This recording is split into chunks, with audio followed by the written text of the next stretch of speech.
Howdy, howdy, folks. It is Diecastbuffet here again. Welcome back to NASCAR Thunder 2003. What a crazy race at Bristol. It, of course, went to Rusty Wallace winning it. But, hey, we went from 16th in points to 13th in points. And guess what? We lost still like 20 points because why not? Rusty Wallace won the race, got his first win of the year. And talk about Mr. Consistency. He has won a race every single year since 1985. Think about that. Stew on that for a little bit. So Wallace wins that. Your upcoming schedule here: Auto Club Speedway or California Speedway, Pontiac Excitement 400, Kansas, and the Darlington Night Race. So a lot of good stuff. We're going to be running the same paint scheme we had at Bristol, which, hey, it brought us some good luck. We needed it. Let's go ahead and head out to California. Alrighty, folks. So we qualified on the pole for the Napa Auto Parts 500. Let's go ahead and sit it down trackside here in Fontana. MRN is in Fontana, California, home of the California Speedway for today's Napa Auto Parts 500. It's another great day for racing. Pit strategy could be a major factor in this race, Barney. All of that green flag racing here usually results in crew chiefs having to make a very tough decision towards the end. It's the age-old question of who's going to make it on fuel, and more importantly, who isn't. We'll see how things shake out at the end of this race. This is a much-needed break for Jeff Burton. I could tell by the look on his face this morning how happy he was. I didn't even have to ask. Great to see him starting up front for a change. After finishing second at this track in April of 2000 to regain the points lead, Bobby Labonte never trailed again on his way to the championship. Well, after watching Bobby finish second in 1999, you kind of figured he'd have a good 2000 season. But I don't know if anyone expected him to come out and take control like he did. It was very impressive. Jamie McMurray will start this race a little farther back than he's used to. Yeah, he's definitely not used to having to pick through traffic so early in a race. This could make it an exciting race for him, or it could be disastrous. You just never know when you start in the back.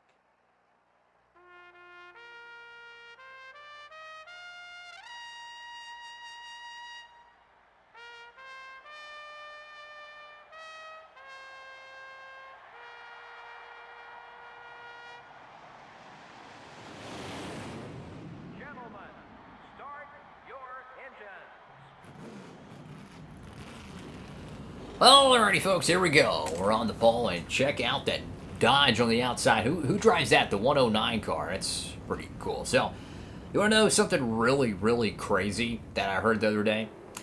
So, you know how, like, I say this game has the best damage engine ever? The Thunder games have the best damage engine ever. Well, I heard a rumor why the new games don't have good damage engines. You want to hear this? Again, I can't confirm it. But apparently one of the reasons why the new NASCAR games don't have good damage engines is because the sponsors don't want their logos bent up and not seen on the cars. The most, like, asinine reason you could imagine. If that is true, that is about the dumbest thing I ever heard in my life. But thankfully, we're playing actually a good NASCAR game, unlike that sorry excuse NASCAR Ignition 21 is. But, you know, hey, man. Anyways. So, we're out here at Fontana. Greg Biffle. I mean, look at this shot out of a cannon. Greg Biffle. I mean, he's a back marker every week in this playthrough because the game designs him to be slow because this is his, like, first part-time season. And this guy is going for the lead here at Fontana. And I tell you what, I'll help push him out to the front. Why not? Come on, Biffle. Go, Cat. Go. Go, Biffle. Go. I want him to lead this lap. Come on. Go, go, go, go, go, go, go. Who got the lead? Oh, it's like 2/1000ths of a second or something. I don't even know, dude. I was close.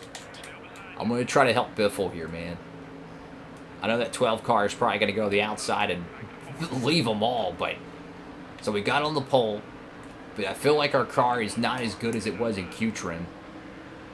And Biffle, man, holding tough on the inside. Ryan Newman's abandoning ship on the outside there. Whoa! A little bit of some fishtailing, and Greg Biffle has secured the lead. But will the 12 of Newman take it from him? I'm going to go the outside. I want to help Biffle. Come on now. Come on, Biffle. Go, buddy, go. I want to help Biffle here, man. Let's go 3 wide for second and see if we can kind of shake him up a little bit. Whoa, whoa, whoa, whoa. Sorry, Newman. That was a very close situation. Great racing at Fontana. Everyone's still packed up. I mean, look how many different, like, underfunded teams throughout this whole playthrough are duking it out for the win right now. 46 car, who is like had a mechanical failure at Bristol last race, who just pretty much parked it on the apron, is out here competing for a win. Newman looking to the inside. Can Biffle complete the block? He's going to do so. Biffle out front strong at Fontana here in 2010. Oh, Newman going to dive it on in there. He's going to be able to complete the pass, looks like, off the apex, and he does so. Ah, darn it, Biffle. Come on, Biffle. Yeah, he's starting to fall back now. I was going to help push him a little bit, but you can just see how slow he is right now. And we haven't led a lap right now, so... Oh, sorry, 16. Oh. Another cool thing is when a slower car, which is kind of ironic, you know, what I'm about to say. When a slower car qualifies out front, I know, it sounds crazy. They hold up the entire pack, which means everyone stays packed up, and it creates some incredible side-by-side racing. I really hope they come back here in 2023. I genuinely do. The next gen race here at Fontana was literally like a Gen 4 race. Like, it was like the 02 Napa Auto Parts 500 where Jimmy Johnson won it. It was incredible, dude. It reminded me of the 2010 Fontana race with all the mechanical problems and just the crashes and stuff. Fontana was never a bad racetrack. It never was. The Gen 6 car destroyed it. And then with IndyCar leaving Fontana, it had one show every year, and that was the next, or not next, but the Gen 6 race. And the Gen 6 race, let's be honest, was severely below expectations. And when you add the next-gen cars there and the unpredictability and the just amazing caliber of racing, Fontana gets to shine again. Never was a bad racetrack. I've always loved Fontana. Now, I will say, though, the early Gen 6 races here were pretty good, but they were still a far cry from the Gen 4 racing. So Dale Jr.'s in the mix right now, trying to compete for a win. Ryan Newman, I mean, shot out of a cannon. Rocket Man, best car in show thus far. Really digging on the outside, seeing if we can get some momentum. I mean, we're just trying to get something going. Nothing there. And it has been kind of a slump year for the 99 crew. You know, you win the championship last year, and you get off to the wrong foot at Daytona, get off to the wrong foot at Vegas and Atlanta, and we're 13th in points, 230 points out. That is a lot of Winston Cup points to make up. The maximum you can earn in a race is 156. The only problem is the points leader has to finish dead last. The AI are generally programmed to maybe have, and this is not a confirmed statistic, but based on what I've seen, 2 times a year they generally have a DNF. About 2 times. Now, sometimes they'll have some mediocre finishes, maybe 25th, but I'm talking about a true DNF. An opportunity to gain 156 points on them, that's if you win the race and lead the most laps, and they don't lead a lap or anything. That means 2 times the entire year they may have a oopsie-doo. That is extremely consistent. So right now, we're going to use Dale Jr. as kind of a tow truck to get up to Ryan Newman. I mean, that 12 car is so fast right now, guys. Penske looking good. They won last week at Bristol. We had a top 6 run there. And I tell you what, I'm going to try to use that 8 cars draft to help us up here. The pack is starting to split up. But now we got to start talking about fuel mileage, guys. How is this one going to shake out? 25 laps here. The fuel window is a little bit misleading, though, because you're going to have guys pit at the halfway point, but you're not halfway on fuel, if that makes any sense. Let's see. Actually, no, you are halfway on fuel, but guys can pit a little bit early because you have enough fuel to go to the end. Like right now, we're halfway on fuel and we ran 10 laps. So in theory, halfway on fuel would be, 20, maybe 18 laps, give or take.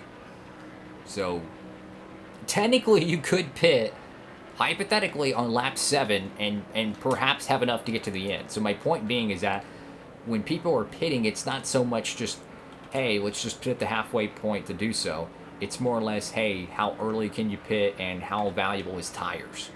But check this out. Earnhardt is reeling in the 12 car. And looks like Newman has used up his stuff. And this puts us in a great opportunity here. Come on, come on, come on. Keep in mind, we have not led a lap yet, so with cars already on pit road, if these guys pit, I'm going to stay out one lap just to guarantee we get 5 bonus points. And we have some momentum here. Let's take it. Let's get a little aggressive here. Don't want to damage the 8 car. We go just a little bit of a bump. Caution's out. Dang it, that's going to screw it up. Caution is out here at Fontana. Not sure what happens, but we have still not led a lap here. But hey, man, at least we don't have to worry about a speeding penalty or any of that Mickey Mouse stuff. So let's see what happened. Oh, this is Tony Stewart. Second place last week at Bristol and spinning in a hard crash right here at Fontana into the fence upside down. That is going to attribute to a debris caution if he did not have a DNF. Ward Burton, heavy contact there. 36 car, Jeff Purvis. So what that tells me is that the 20 car probably has a 50-50 chance of dropping debris, which means cautions breed cautions. I'm going to loosen up the car a little bit. We're going to get a little bit more acceleration. I need this car to turn better, guys. I need it to turn better. Oh boy, knock on wood and hope and pray to God we get a good pit stop here, guys. 2 straight races here. You know, at Bristol we had 2 cautions there. They were crazy. We go to Fontana and Tony Stewart has a gnarly wreck. And you start thinking about the championship. He finished 2nd at Bristol last week. And now he's borderline going to be finishing outside the top 35.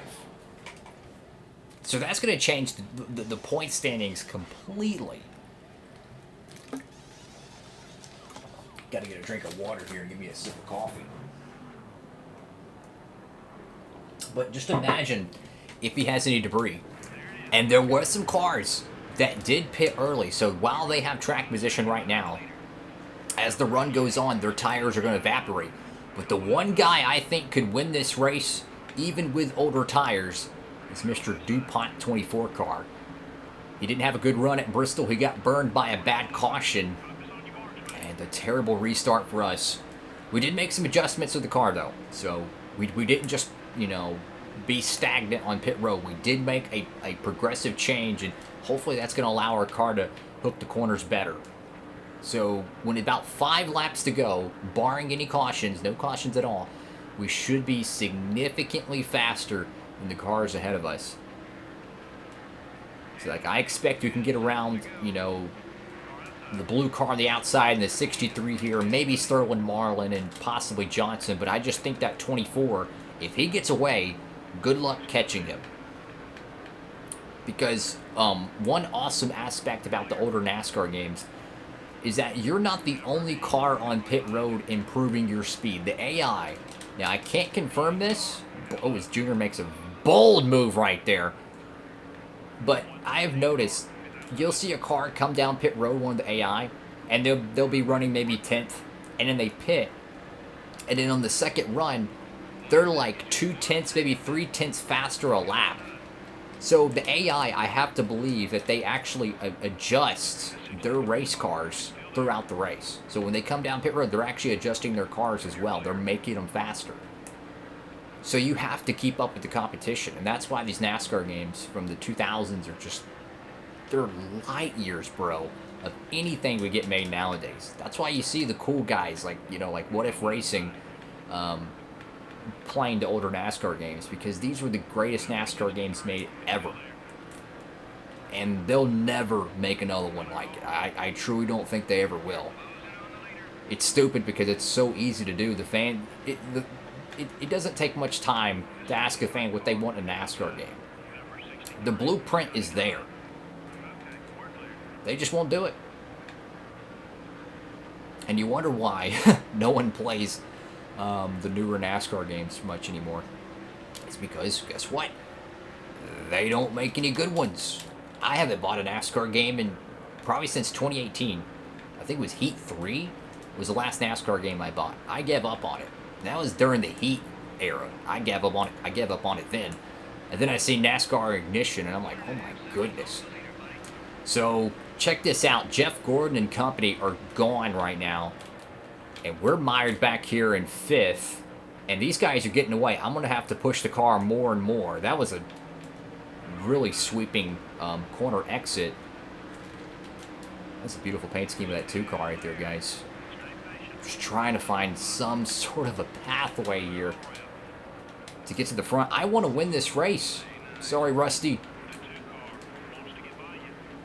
You know, I probably should have stayed behind the 2 car there. I could have used them for drafting. I tell you what, I'm going to let Junior by. You want to know why? That rhymed, not intentionally. I'm going to let Dale get around me because I'm going to use him for drafting. That worked earlier with Ryan Newman. But he's got to pass me first. And I can't let him get away, and I just let him get away. Dang it, that was really stupid. But I have used, like, you can use cars at Michigan and Fontana as a drafting tool. More specifically at Michigan, because I think Michigan has just a fraction more banking. I could be mistaken on that, but it feels like Michigan's a lot faster. Just feels like the track has more grip, probably based on the pavement and just the atmosphere. You know, the weather changes and stuff. It might be a little bit better grade asphalt. But anyways, I'm going to try to use this 8 car as best as I can. That's our only shot right now. I mean, the guys who pitted early, their tires are significantly older than ours, but we're going to have to push our car so much to catch them. It's probably going to be too little too late. Now, in this playthrough, we have a custom schedule. So we're going to run here again at Fontana late in the season. This is the season finale racetrack, so it's good to know that we're competitive right now, right? That's a good sign. You need to be good here at Fontana to have a shot at winning the championship. I'm just going to have to just slingshot around Earnhardt here and just go for it. Oh, no. That was not good. Yeah, we have used up our right front. Top 5 at best at this point. We're not going to win this race unless they have a crazy crash up there. It could happen. Oh, we got a Stanley Steamer down there in the apron. Who is it going to be? It's going to be... Oh, looks like Jeff Purvis. Yeah, Jeff Purvis in the 36 car. We might be able to catch up to Jimmy Johnson here in the 8 car. They're almost side by side. That should slow them up just a tad. Just, man, if we could have had a better restart there, we might have been able to stay in the draft with the 48 car and or not 40. Yeah, the 48 was up there early. More specifically, the 24 car, because there are 3 cars underneath a blanket right now. Come on now, come on. Caution ends the race, so this is for the finish. Come on, we need to get this top 5. We need to get around the 48 as fast as possible. Oh, a little contact there. Sorry, Jimmy. Trying to push the corner, and the car just plows so much on exit off 2. I mean, it's insane.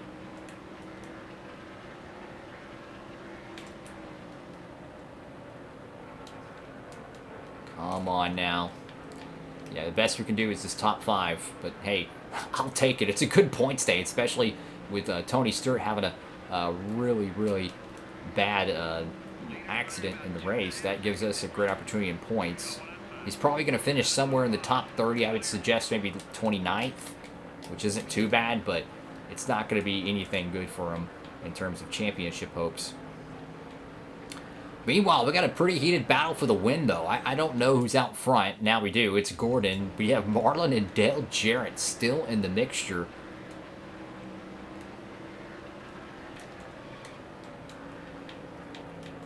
Oh, boy. Gotta block the inside here. Make sure no one gets a late run on us so we can get this top 5. We finished 6th last week at Bristol. 5th place here at Fontana is going to be huge. I will take it. Wow. So Jeff Gordon gets it done. Redeems himself after the big one at Bristol. This was an exciting last lap, wasn't it? You know, you've seen a great... Well, so that was a good run for us. A lot of Roush Coutiers in the top 10. Martin Kurt Busch and Jeff Burton. Let's get a lowdown on how this race shook out. So if the caution does not wave, we would have led a lap, I truly believe, because we were gaining on the 8 car, we were gaining on the 12 car, and we could have stayed out 1 lap later to gain that 5 extra bonus points. So that was a missed opportunity there. But nonetheless, though, Jeff Gordon, maximum point stay opportunity. But what's really going to be the storyline of the garage is, where is Tony Stewart? We know he had a lot of damage. Anytime you have damage to the back end of your car, it significantly hurts your overall speed. 25th to me is almost a win for that car. I'm significantly surprised. 32nd he qualified as well, so he was already not having a good weekend. Wow. Your bottom of the barrel, though, is going to be, let's see, Jeff Purvis, C. Hillsworth, and Darrell Wolf. Thank you all so much for watching the video. Make sure to give it a huge thumbs up, like, comment, subscribe. I'll upload these every Monday and Saturday at 3 p.m. Eastern Standard Time. I try to. And of course, for all your Nascar diecast shopping needs, hats, t-shirts, 124s, 164s, head on over there to Circle Diecasts. Use the promo code DIECASTbuffet. And you can save a whole bunch on shipping, guys, for any orders $30 or more. Link in the description for that.